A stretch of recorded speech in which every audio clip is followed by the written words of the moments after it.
Next up, the dead drop all the way in G5. This one's directly under Tsuki Castle over here, and while you may think you can run across here above ground, this is actually underground. There's multiple ways of entering here, the easiest being this one here, and over here. When you enter, you'll find lots of enemies on your way in here, and right in the underground center here, this big open area, you'll usually find 2 or 3 juggernauts buggering around, so you'll need to be pretty protected if you do come in here, or at least be prepared for a fight. On this far end of the cave here, on the southeast side, down in this corner, right over here, you'll find the dead drop waiting for you. The easiest way to get here is right over here, just along the path, this little zip line that'll take you directly up all the way to this little mine shaft. So right in this mine shaft here, we have 2 ways of going. To the right leads us right over here to the southwest side of Tsuki Castle. We can simply walk into this little hill here. Then it was to the left,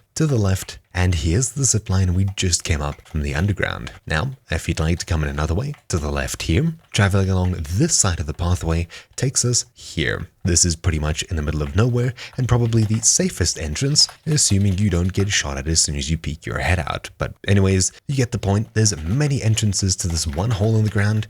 Obviously, whichever one you choose, you'll just need to make sure you're well protected, as there are juggernauts down there. Anyways, thank you all for watching. My name's been Troubleshoot, and I'll see you all next time. Ciao!